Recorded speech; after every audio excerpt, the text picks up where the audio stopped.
যাই হোক, তো যেটা বলতেছিলাম আমরা যে যখন এই পেশেন্টটা আসে মেইনলি হচ্ছে আমাদের কাছে শ্বাসকষ্ট নিয়ে আসছে, আর তার পায়ে হচ্ছে পানি ছিল।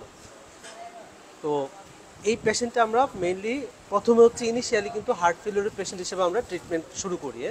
যেহেতু পায়ে পানি আছে, তার শর্টনেস অফ ব্রেথ ছিল, বায়োলেটারি তখন তার পালমারি ইডিমা ছিল আর কি, যার জন্য আমরা বায়োলেটারি ক্র্যাপস পাইছিলাম ইনিশিয়ালি।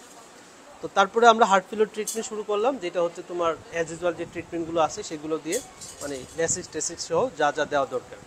তো তার হিস্ট্রিতে কিন্তু যেটা আমরা দেখলাম, তোমার ইসিজিতে একটা ইস্কেমিক ইভেন্ট আছে, তার মানে হার্ট ফেলিওরটা তার ইস্কেমিক ইভেন্ট রিলেটেড হতে পারে, তার ডায়াবেটিস আছে, হাইপারটেনশন আছে।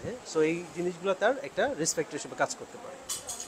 পরবর্তীতে দেখা গেল যখন পানির পরিমাণ কমে গেল, মানে হার্ট ফেলিওরটা ইমপ্রুভমেন্ট দিকে আসলো, তখন আমরা দেখলাম যে তার লাংসের মধ্যে ফাইন ইন্সপিরেটরি ক্র্যাকলস পাওয়া যাচ্ছে।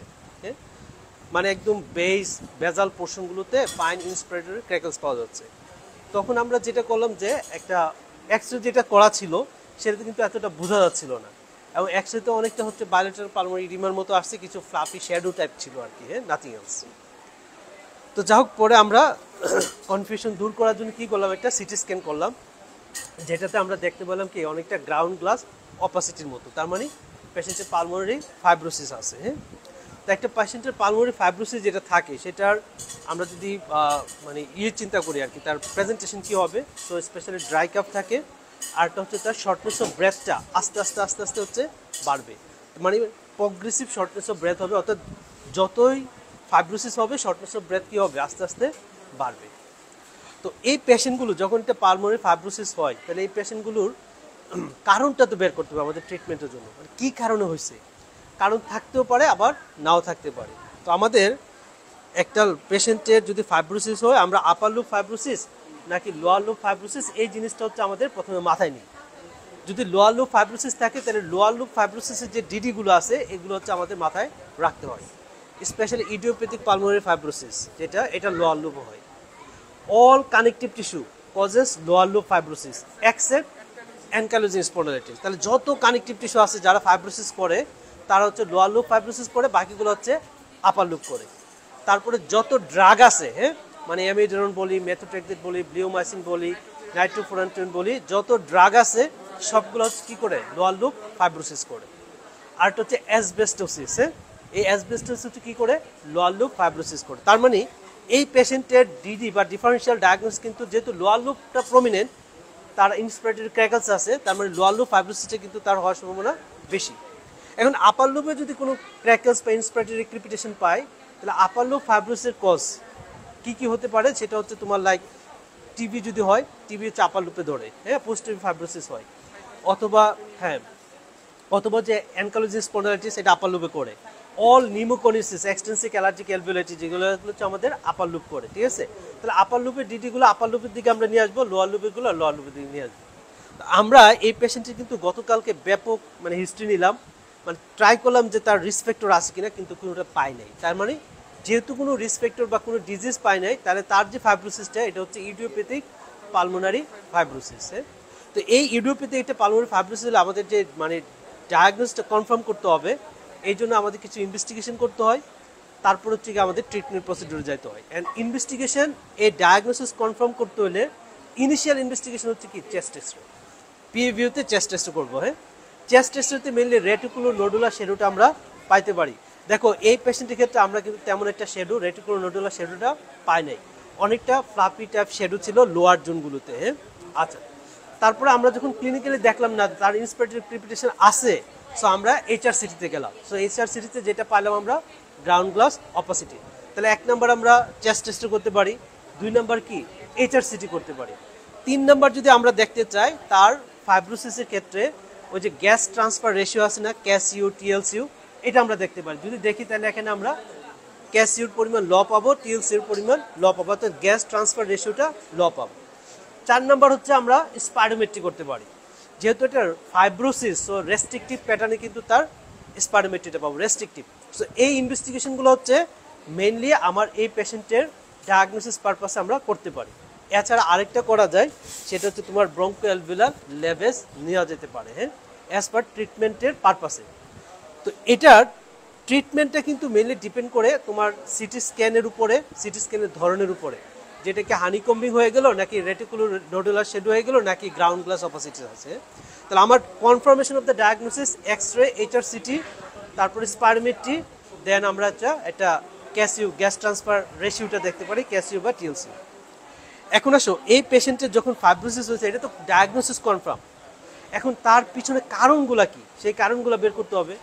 কারণগুলো বের করার জন্য হলে অল কানেকটিভ টিস্যু, তাহলে কানেকটিভ টিস্যু তার আছে কিনা দেখতে হবে। এই জন্য আমরা ধরো যে অ্যান্টি রিমাটয়েড ফ্যাক্টর দেখতে পারি, অ্যান্টি ডিএসডিএনএল দেখতে পারি, অ্যানা দেখতে পারি, অর্থাৎ কানেকটিভ টিস্যু প্রোফাইলটা আমরা দেখতে পারি। 2 নম্বর হচ্ছে ড্রাগ নেয় কিনা, হ্যাঁ কোনো ড্রাগ নিচ্ছে কিনা, সেই ড্রাগের জন্য তো ফাইব্রোসিস হতে পারে, তাহলে ড্রাগের হিস্ট্রিটা আমাদেরকে নিতে হবে। তার মানে হচ্ছে আমার তার এটিওলজিটাকে বের করার জন্য আমার কিছু ইনভেস্টিগেশন করতে হবে, কারণ কি। তারপর হচ্ছে এই পেশেন্টটা যখন আসবে তখন তার ইনফেকশন হতে পারে, ইনফেকশনের জন্য আমরা কমপ্লিট ব্লাড কাউন্ট করতে পারি, মানে সিআরপি দেখতে পারি, আর হচ্ছে কি ইএসআর দেখতে পারি, তাই না, এই জিনিসগুলো হচ্ছে দেখা যায়। এখন একটা পেশেন্টের পালমোনারি ফাইব্রোসিস হলে তার রিলেটেড কিছু কমপ্লিকেশন ডেভেলপ করতে পারে, তাই না।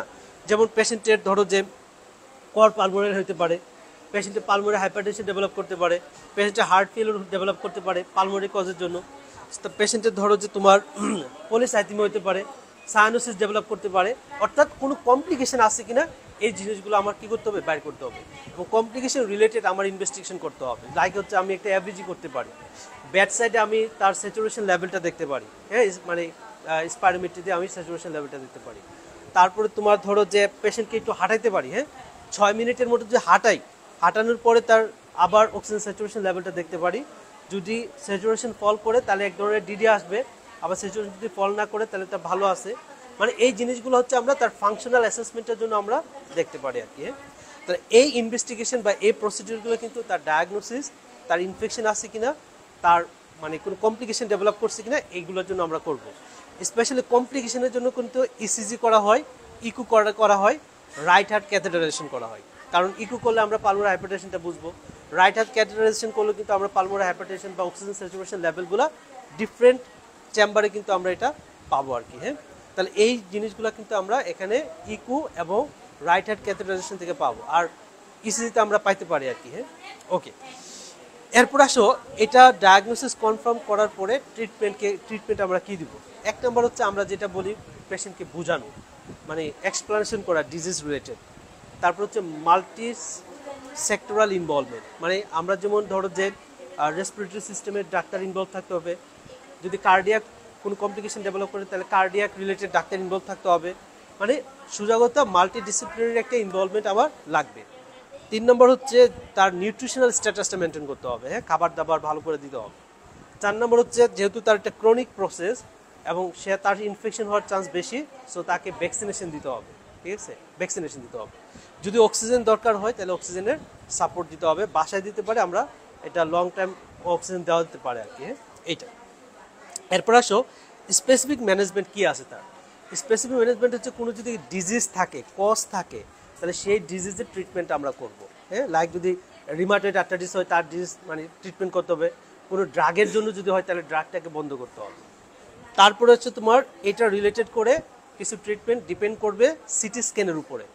সিটি স্ক্যানে ধরো যে আমরা যদি গ্রাউন্ড গ্লাস অপাসিটি পাই, ঠিক আছে, অথবা ব্রঙ্কিওল লেভেস করে যদি আমরা লিম্ফোসাইট প্রিডোমিনেন্ট পাই, তাহলে এই পেশেন্টকে স্টেরয়েড দিলে তার রেসপন্সটা ভালো থাকে, মানে শ্বাসকষ্টটা ইমপ্রুভ করে, ঠিক আছে। তাহলে গ্রাউন্ড গ্লাস অপাসিটি অথবা লিম্ফোসাইট প্রিডোমিনেন্ট যদি থাকে ব্রঙ্কিওল লেভেসে, তাহলে কিন্তু আমাদের যেটা হবে গিয়া তোমার স্টেরয়েডের ট্রিটমেন্টে রেসপন্স করবে, মানে পেশেন্টের শ্বাসকষ্টটা ইমপ্রুভ হবে। আর যদি সিটি স্ক্যানে রেটিকুলার নোডুলার শেডও চলে আসে, তখন কিন্তু এই ক্ষেত্রে খুব একটা ইমপ্রুভমেন্ট হবে না, ঠিক আছে। রেটিকুলার নোডুলার শেডও যদি চলে আসে আর কি, তাহলে সেই ক্ষেত্রে আমাদের খুব একটা, বা হানিকম্বিং যদি চলে যায়, তাহলে সেই ক্ষেত্রে কিন্তু আমাদের খুব একটা রেসপন্স আমরা পাবো না। ওকে, তাহলে মেইনলি এই দুইটা পয়েন্ট, মানে স্টেরয়েডের একটা রুলস হচ্ছে গ্রাউন্ড গ্লাস অপোসিটিস থাকে। আরেকটা পয়েন্ট হচ্ছে তোমার অ্যান্টি ফিব্রিনোলাইটিক ড্রাগস আমরা দিতে পারি, ওই পিরফেনিডন, নিনটেডেনিভ, হ্যাঁ এই সকল ড্রাগগুলো হচ্ছে আমরা দিতে পারি। তো এগুলো মোটামুটি এত খুব যে একটা ভালো বা মেসিভ রেসপন্স নিয়ে আসবে তা না, বাট কিছুটা ইমপ্রুভমেন্ট পেশেন্টের পরে থাকে আর কি। হ্যাঁ, তাহলে এটা হচ্ছে আমাদের মেডিকেল পারপাসে ড্রাগের মধ্যে ট্রিটমেন্টের মানে অপশন আর কি, নিনটেডেনিভ আর হচ্ছে পিরফেনিডন, যে কোনো একটা আমরা দিতে পারি। আর নেক্সট হচ্ছে তোমার এই পেশেন্টের যদি কোনো কমপ্লিকেশন ডেভেলপ করে এই disease related, like pulmonary hypertension হলে পালমোনারি হাইপারটেনশন ম্যানেজমেন্ট দিব, ঠিক আছে। যদি কর পালমোনারি ডেভেলপ করে, রাইট হার্ট ফেলিওর ডেভেলপ করে, তাহলে রাইট হার্ট ফেলিওরের আমরা ট্রিটমেন্টগুলো দিব। আর লাস্টলি যদি তার ধরো কোনো কিছুতেই পসিবল হচ্ছে না, সার্জিক্যালি সে যদি ফিট থাকে, সার্জারি যদি পসিবল হয়, তাহলে লাং ট্রান্সপ্লান্ট আমরা করতে পারি। তো এটাই হচ্ছে তোমার মেনলি এই একটা পেশেন্টের যদি পালমোনারি ফাইব্রোসিস থাকে, হ্যাঁ, তার রিলেটেড মেজারমেন্ট বা ম্যানেজমেন্ট এইভাবেই যাইতে হবে, বুঝতে পারছো? জাস্ট এটা। তাহলে এখন আমরা ছুটির সময় পেশেন্টকে কী দিব মেনলি? ছুটির সময় হচ্ছে এখন তাকে স্টেরয়েডের রেসপন্স করবে, আমরা স্টেরয়েড দিতে পারি। তাকে এটা অ্যান্টিফিব্রোলাইটিক মানে নিন্টেডেনি বা পিরফেনিডন যেটাই দেয় এটা আমরা একটা দিতে পারি। আর ভ্যাকসিনেশন স্ট্যাটাসটা আমরা মেনটেন করবো, আর আদার্স যে ট্রিটমেন্টগুলো দরকার সেগুলো হচ্ছে দিব। তাহলে এটা মেনলি আমাদের অ্যাজ এ কেসও তোমার ইডিওপ্যাথিক পালমোনারি ফাইব্রোসিস, তার সাথে হার্ট ফেলিওর আছে, হার্ট ফেলিওর ট্রিটমেন্ট আমাকে রাখতে হবে। সো এই হচ্ছে আমাদের এখানের মেন ইস্যুগুলো। আর কিছু জানার আছে কিনা বলবো?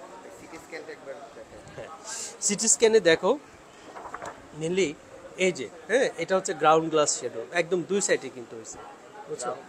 হ্যাঁ, এটা হচ্ছে গ্রাউন্ড গ্লাস, মানে কাঁচ ঘষা দিলে যেমন খসে যায়, খসখস হয়ে যায়, এটা হচ্ছে ওই ধরনের আর কি। আবার যদি তোর মৌচাকের মতো দেখছো কিনা জানি না, মৌচাক যেরকম থাকে না গর্ত গর্ত টাইপ, ওইটাকে বলা হানি কম্বিং ইন অ্যাপিয়ারেন্স। এগুলো হচ্ছে মানে পেরিফেরাল পোর্শন থেকে লাংসে শুরু হয় আর কি, পেরিফেরাল পোর্শন থেকে শুরু হয়, সুন্দর বোঝা যায়। তো ওই স্টেজে এখনো এটা যায় না, ঠিক আছে। তো এটা স্টেরয়েড দিলে একটা ভালো রেসপন্স আমরা পাবো। এবং এই তো মোটামুটি এই ম্যানেজমেন্টগুলো হচ্ছে এখান থেকে আমরা দিব আর কি। ঠিক আছে।